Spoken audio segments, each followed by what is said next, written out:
Şimdi sevgili misafirler, biz iki seçenek var idi. Bir tanesi Marina Grande, rampa çıkacak idik. Düz yoldan getirdim. Burası normalde çıkış noktasıdır. Normalde çıkış noktası aslında burası değil. Bir yan, onu göreceğiz çıkış noktası. İki seçenek var. Bir yerden giriliyor, bir yerden çıkılıyor. Ben sizleri rampa çıkartmadım, o rampadan aşağı indireceğim ki yorulmayın diye. Hafif hafif böyle bir eğim gideceğiz. Eğimin burada çok büyük bir önemi var.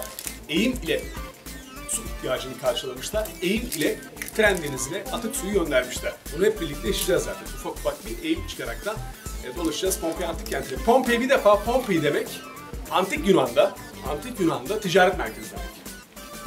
Pompei demek Antik Yunan'da ticaret merkezi demek. Avrupa'nın o dönemde en etkin ticaret alanı burası Pompei.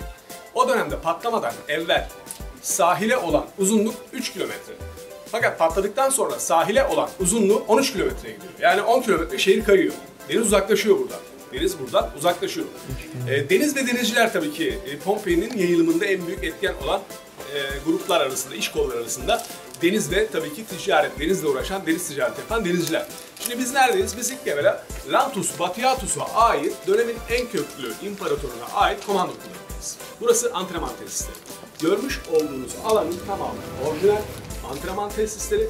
Arka tarafta bulunan kafeslerin tamamının iç kısmı orijinal, dış kısmı değil. Ve duvarlarda değil, giydirmelerde değil. Sadece sütunlar burada orijinal kalmış. Ama onun haricinde bütün yerlerin tamamı replikadır, kopyasıdır. Şimdi Gladio çift tarafı 85 santimlik kılıcın genel adı. Çektiğiniz zaman kendiniz de kesebilirsiniz. Kendiniz de karşı tarafa, tabii ki burada amaç zaten karşı tarafa bir darbe vurmak. Ama o Gladio'yu en iyi kullanan kişinin genel adı Patronide Gladio, sonrasında gladyatör şeklinde dönüşmüş isim Gladyatör. Tabii ki dönemin esirleri, dönemin en niteliklileri, Spartaküslerin, Omeneus ve Plauma'nın özellikle antrenman yaptığı tesistir burası.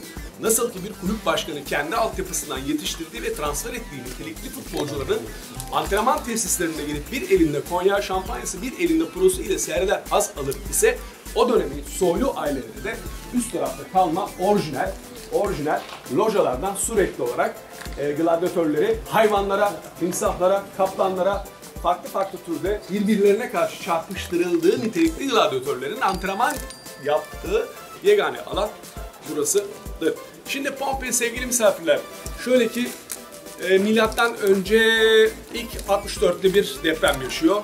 Milattan sonra özür dilerim, düzeltelim. Milattan sonra 64'te etkili bir deprem. Arkasından aslında bu depremin büyük bir yanardağın patlayıcısı olduğu söyleniyor. En son çünkü 1946'da göz açıp kapıyor. Milattan sonra 79 yılında aktif patlıyor. 22.000 kişi hayatını kaybediyor. Ondan evvelki patlama bronz döneminde 1872 yılında gerçekleşiyor. Yüzyıllar sonra. Yüz binlerce yıl sonra gerçekleşiyor. Şimdi bugün patladı, yarın patladı derken insanlar bu ortamda yaşamışlar. Milattan evvel 45 yılında kurulma bir alan, 66 hektarlık bir alan. 66 hektarlığın 5.1'lik kısmı açık bir alandır. 5.1'lik bir kısmın zamanımızdan kaynaklı biz en önemli, en özel yerlerini hep birlikte gezeceğiz. Şimdi ilk patlama yapıldık, tabii patlama olduktan sonra, milattan sonra 79 yılında aşağı taraf ne demiştik? 3 kilometre denize. Yukarısı Vezüv yanardağı, ortası ise Pompei. Rüzgarın etkisiyle tamamen krater ağzında bir patlama olduğu zaman, en önemli nokta bu. Bir patlama olduğu zaman deniz ve Vezüv yanardağı arasında kalan Pompei, şimdi ilk şöyle düşünün, bir patlama olur, patlama olduktan sonra krater ağzında bir volkanik çığ tabakası oluşur. Genelde o çizimler hep öyledir ya, bulut çizerler. Aslında o bulut değil, volkanik bir çığ. Çünkü krater ağzı koniler açıldığı andan itibaren tabakadan almış olduğu enerjiyi hızlı, yani saatte 400-450 kilometre hızla tabandan yayılan bir enerji ve bir birikim, bir volkanik bir çığ tabakası. Çığ tabakası ise en son yanardağı kendini aktive işi, yani yavaşladıkça aslında çığ tabakası oluşuyor orada. Çığ tabakası şehrin rüzgarla beraber üzerine patlıyor. Çığ tabakası saatte 300-350 kilometre hız ile içerisinde bulundurduğu gazlar ile yine içerisinde bulundurduğu farklı türde gazlar ile saatte 350 kilometre hızla Pompei şehrinin üzerine doğru geliyor. Ne oluyor burada? İnsanlar bir anda saniyenin 200'de 1'inden daha hızlı bir olay yaşanıyor burada. İnsanlar kaçacak aslında nokta filmde bakmayın. Hani insanlar oraya buraya kaçıyor, çarpınıp sadece bir şey mücadele etmeye çalışıyorlar. Fakat film birazcık daha şey olmuş, hareketlendirmiş aslında. Ölümlerin birçoğu, o 22 bin kişinin birçoğu zaten bu şekilde hayatını kaybediyor. Ayakta kalanlar, yani 200'de 1'i kadar göz açıp kapamadan daha hızlı bir şekilde hayatını kaybediyor. Ayakta kalanlar, yani zehirlenmeyenler, etkilenmeyenler kaçmaya çalışıyor. Kaçarken ne oluyor? Deniz de harekete geçiyor. Tabaka çünkü sadece Pompei ile düşünmeyin. Ya burada birçok şehir var Pompei'nin haricinde ama en çok Pompei'nin olmasındaki temel neden denizciler. O noktaya geleceğiz zaten. Şimdi deniz harekete geçiyor. Tsunami oluyor. Tsunami ile beraber tekrardan içeri giriyor. Hiç magma yok mu? Tabii ki magma var. Bu şehir, hep deriz ya biz, Atlantis diye bir şehir varmış da neredeymiş diye. Pompei için de aynı şeyi söylemişler. Bu şehir 50 metre ile 1 metre arasında tamamen toprak ile kaplanmış bir şehir haline geliyor. Ta ki 1748 yılına kadar. 1748 yılında tamamen tarım işçileri tarafından tesadüfen bulunuyor burası. Yani tarım çalışmaları, ziraat çalışmaları sırasında bulunuyor. Sonra ganimet avcılığı başlıyor. Sonrasında farklı görülen garip deliklerle beraber arkeoloji uzmanlarına haber veriliyor. Dönemin arkeologları, bilim insanları giriyor ve araştırmalarını başlatıyorlar. Şimdi özellikle krater ağzından akan o çığ tabakası ile beraber sıcaklık var dedik. Sıcaklık etin suyunu çekmesine neden oluyor. 600 dereceye yakın, 500-600 dereceye yakın bir sıcaklık söz konusu. Ne oluyor? Et suyunu çekiyor. Et suyunu çekiyor. Sıcaklık aynı zamanda başka neye zarar veriyor? Kanı kaynatıyor. Kana bir sıcaklık kazandırıyor, sağlıyor. Ne oluyor? Kan kaynayınca kafa tasları patlıyor. Kafa tasları patlıyor. Et suyunu çekiyor. Et suyunu çekince buhar oluyor. Buhar aynı zamanda indikten sonra tekrar vücut üzerine yapışıyor. O vücut üzerine yapışan buharla beraber de Lavlar. lav değil, çiftler, çamurların hepsi lapa kar gibi yağıyor. Yağıyor. 50 ile 1 metre arası şehir tamamen kapanıyor. Ne oluyor? İnsanların üzerine yağıyor burada. İnsanların üzerine yağıyor. Şimdi arkeologlar buraya geldiği zaman da o dönemin bilim insanları garip deliklerle karşılaşıyorlar. Acaba diyorlar ki bu deliklerde ne olabilir diyorlar. O deliklerden sıvı alçı çabuk donan bir materyaller döküyorlar. Hava ile temas ettiği için vücut, beden, o deliklerden buhar olmuş beden, her şey buhar olmuş. Olduğu yerin formunu korumuş sadece. Ne oluyor? Bir çıkarıyorlar bir kalıpları. Kimisi böyle çökmüş, kimisi yan yatmış, kimisi farklı türde yapmış. İnsan bedenleri çıkıyor ortaya. Çünkü form kalıyor yerinde. Beden uçuyor, buhar oluyor. Diyorlar ki bunlar formsa hava ile temas etmeyenler de muhakkak vardır burada. 22 bin kişinin arasında diyorlar. Aradıklarına ulaşıyorlar. Hafif böyle yanmış, hacmini kaybetmemiş. Kritik nokta, en önemli olan nokta burası. Hava ile temas etmediği için de bu saymış olduğum etkenlerden dolayı yüzyıllar boyunca taşlaşıp kalmış. Bunun taşlaşmasındaki sebep bu. Farklı bilim yönünden biz anlatıyoruz. İlim yönünden ise tamam, Kur'an-ı Kerim'de de geçiyor taşlaşmış insanlar topluluğu. Ama sadece Pompei'de mi var bu? Hayır. Çin'de de var, Avustralya'da da var, Güney Amerika'da da var. Sadece Pompei için değil bu. Taşlaşmış insanlar buralarda da var. Çünkü ayrı benzer antik şehirlerin özellikle yanardağ zirvelerindeki antik şehirleri zaten yok oluşundaki hikaye zaten bu. Bu şekilde yok oluyorlar.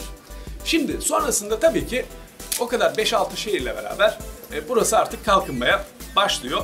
Denizciler artık buraya geliyorlar. Denizciler liman şehri olduğu için şimdi günümüz koşullarında ne vardır? Günümüz koşullarında İtalya ile Çin arası ne kadardır?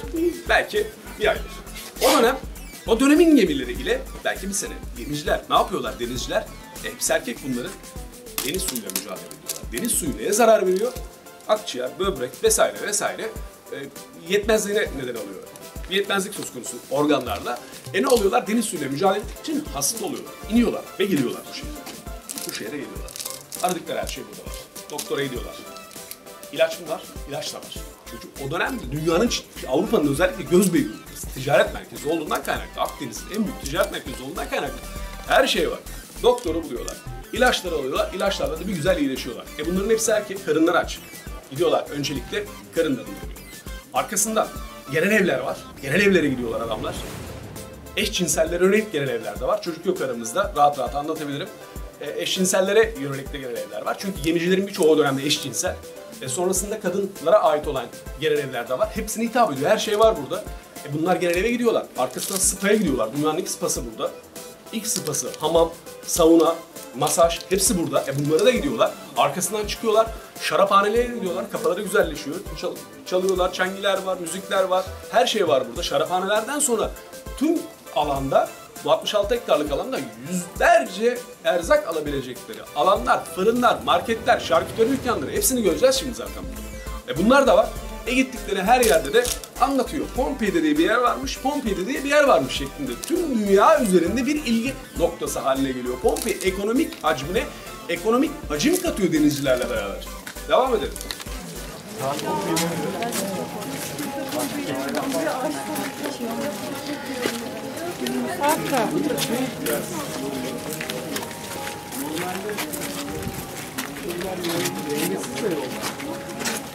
Şekilde in, çık, dengesiz. O yoruyor biraz. Aslında çok kilometre yapmıyoruz yani. Enerji sarfıyor. Bir enerji sarfıyor.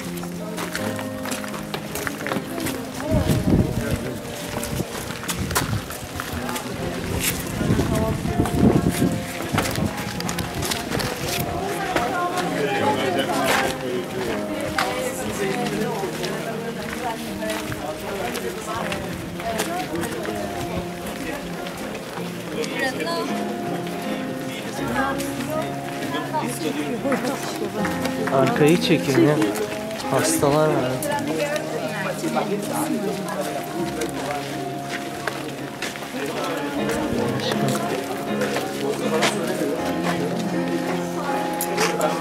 Bunlar alalım, bizim bahçeye güzel olur ha. Siyah zeytin de şöyle. Yarın çıkartacaklar nevaleyi. Sabah kahvaltısında zeytini. Burası şeylerden, envanterlerden kayıtlara geçmiş olanlar. Birçoğu zaten Akademi Napoli'de, Napoli Müzesi'nde. Dönemin çapaları, dönemin ocakları, amforaları. Bakın dikkatli bakın. Amforaların hepsi birbirinden farklıdır.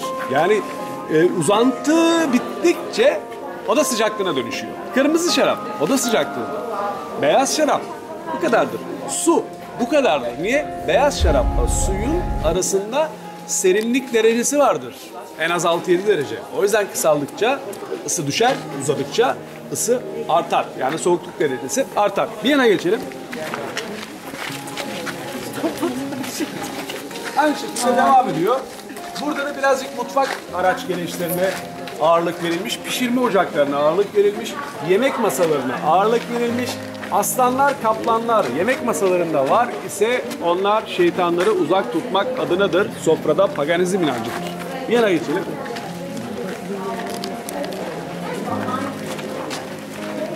Şimdi burada göl olduğu Çocuk. 4,5 gerçek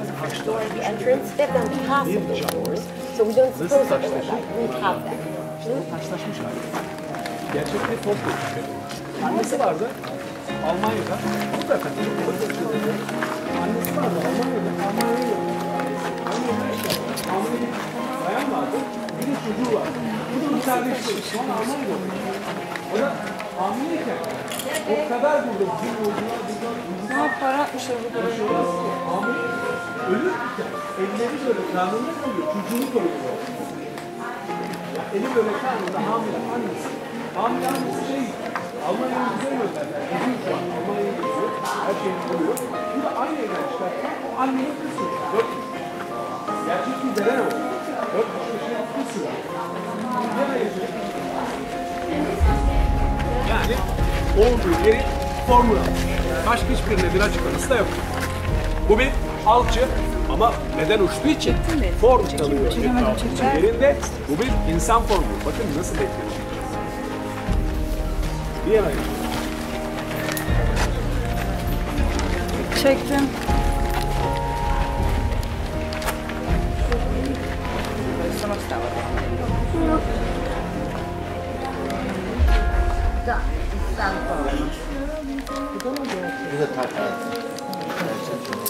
Bu alçı haline, o odada kalmış hali. Zehre maruz kalmış, o hale geldi. Bir anda böyle dengeyi şaşırıyor. Volkandan dolayı taşlar üzerine yığılıp donmuş. Yok hayır, onu anlatmıştım aşağıda. Devam edelim efendim. herhalde değil mi? Diyelim hastalar parçalayacak. Oraya da para atıyorlar görüyor musun? Altı basmış. Altı dönünce akciğeri o zaman kırmızı. Yani çok koca bir şey. Bunlar evet, bunlar sehpalar mesela. Burada da klasik envanterler. Yani devam ediyor. Antren olarak da böyle. İşte bu antrenörün bir tamam diye.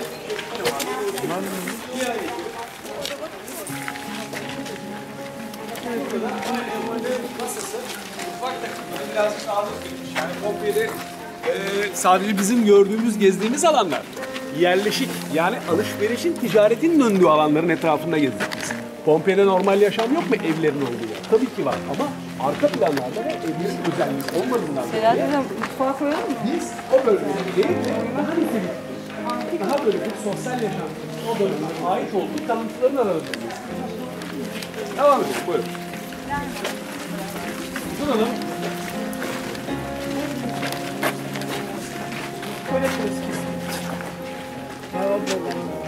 Bu arada da yazıyor Latincesi tabi mensa ponderiara demek hiç düşündürmeyeceğim sizi. Hacim ölçer, hacim terazisi. Niye meydanda? Kolektif kullanılması açısından meydanda. O dönemde bakliyatı, işte pirinci, bulguru nasıl tespit edecekler? Nasıl eşit dağılım olacak? Terazisi. Bunların hepsi onlara yönelik. Altlarında küçük küçük yuvarlak delikler vardı. Üzerine koyar, çeker malayı aşağı doğru dökülür. Grama atmak için. Yani gramı hesap etmek için. Hacim ölçer, terazi. Buyurun devam edelim.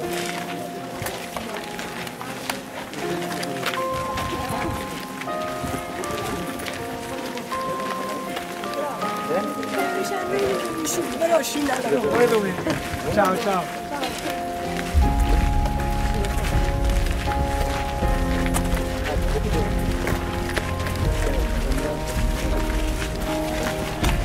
İki tane şey mi? İki tane çıkmak başladı. Biri insan değil zaten. Çöken gazlanmış odada, O kadar. gazlaşmış odada insan bedenini alçıdan öyle çıkarmışlar. Diğer haneyi daha götürmüşler öyle. Almanlar.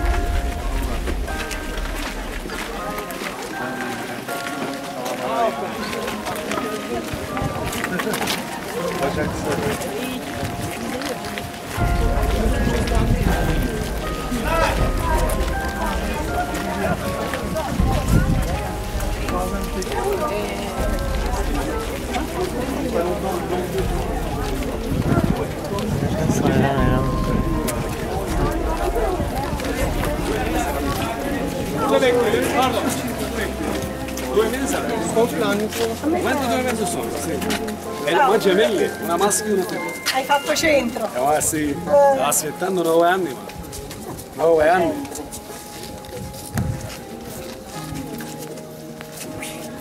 Burası rüzgar da geliyor zaten. Marina Grande dediğimiz büyük gemicilerin giriş noktası.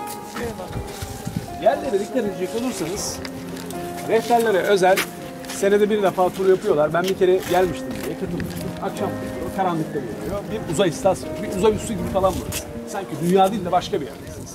Garip garip sesler, onlar, bunlar, ışıklar, rüzgarın sesi, denizin sesi falan. Bir garip bir yer burası. Aynı zamanda korkutucu. Bir anlamda korkutucu bir yer yani.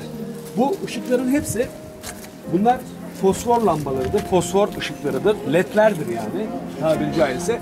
Gündüz sıcağını içine hapseder, akşam ay ışıltısında ise serinlikte o sıcaklık ayın ışıltısıyla beraber bir hal alır. Yanıp yanıp söner. Deli gibi yeşil yeşil. Evet, yanıp yanıp söner. Yanıp yanıp söner. Yanıp yanıp söner. Bunlar yeşil, kırmızı, mavi. Bunlar sokak lambaları. Aslında normalde Pompei'nin her yeri bu şekilde. Fakat çalındığı için güvenlik amaçlı hepsini toplamışlar. Bunlar da orijinali değil zaten. Bunlar da replikasını, kopyasını getirip koymuşlar buraya. Çünkü çok önemli taşlar bunlar. O yüzden bunlar orijinali değildir. Ama özelliği tamamen niteliği, özelliği, kullanılmasındaki amaç, temel, neden hepsi bunlar ibaret. Başka hiçbir şekilde yok. Bazı evlerde, zengin soylu evlerde, zengin soylu ailelere ait evlerde bu taşlardan yazılar yazarlar. Mesela Have. Evin tam giriş kapısında hoş geldiniz yazıyor. Hoş geldiniz. Genelde bu taşları hep kullanmışlar. Veyahut da bir Genelde mağaza dükkanlarda falan değil. Bunlar Çünkü ne o dönemde taşı çok değerli yani? fosfor taşları bunlar. Isı taşları denir. Ama adı ısı artı fosfor taşı. Devam edelim buyurun.